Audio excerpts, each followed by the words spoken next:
Joining me live now is the New South Wales Opposition Leader, Chris Minns. Thanks for your time.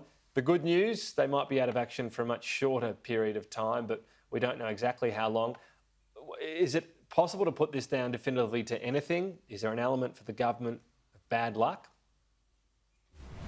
No, I don't think so. I think it's a systemic problem in all 12 sets of light rail on the Inner West Line, which implies that there's problems right across the manufacturing and or maintenance of the Inner West light rail. These light rail sets were built in Spain. It comes off the back of a persistent effort by the New South Wales government to offshore jobs, procure public transport infrastructure from other countries, and we're seeing time and time again it's not in the interests of commuters, and it's certainly not in the interests of taxpayers.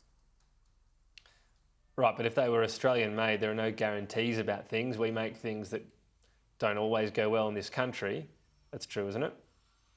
Yeah, look, Tom, at the end of the day, I mean, the government has been persistently saying we can't use Australian-made manufactured goods. The cost is too expensive. It's better off buying them from overseas countries. But you've got ferries that were built in Indonesia that can't travel at night, that are full of asbestos, that won't fit under bridges. The intercity trains built in Korea are more than a year late and massively over budget. And the other light rail in the city CBD is $1.7 billion over budget, which is more than the original cost of the entire project. So each and every time the government says taxpayers are saving money by going overseas, it's proven to be wrong. It's a shocking track record, and the millions of people that rely on the Inner West light rail have all the evidence they need that the government strategy is wrong.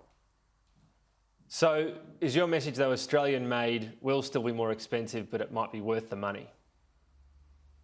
What I'm saying is that if you look at the last 6 major transport projects from the New South Wales government, all of which were built and procured overseas, there's been blowouts of 40 to 50% in the original budget, wiping away any suspected savings for the New South Wales taxpayer. So I think it's time to Well, that's assuming that Australian-made would have been goods on budget, though. I mean, Australian projects... Yeah, but at the end of the day, Tom, you've got Western Australia... way over as well. Yeah, sure, but you've got Western Australia, Victoria and Queensland, all with domestic procurement targets. It's working well. It's generating jobs for locals. And you're not seeing a situation where a key piece of transport infrastructure will be knocked out for at least 12 months, potentially as much as 18 months, with experts having to be flown in from Spain in order to fix it. Let's get it right in the first place and start backing Australian engineering and Australian manufacturing.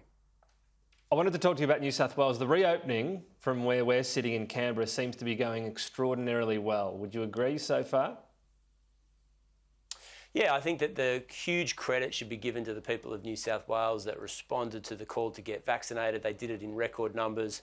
Communities in Western Sydney are up around the 95% vaccination rate, which is a tribute to them, to their community leaders, and the messaging to go out, get vaccinated and return back to normal life. It's good news.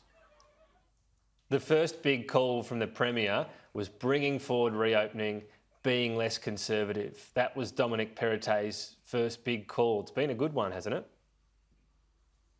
Look, at the end of the day, I think calls around that, opening up, the roadmap to allowing businesses to return, many of that that infrastructure was put in place by Kerry Chan and the former Premier Gladys Berejiklian. We supported them. We said as long as it's based on the health advice, as long as it's being done in a considered manner with the public hospital system at the forefront of the government's mind, we'd support it. So we're glad that life is returning to normal in Sydney and in regional New South Wales. Heaven knows we've gone through a tough period over the last 3 months and we've all earned this freedom.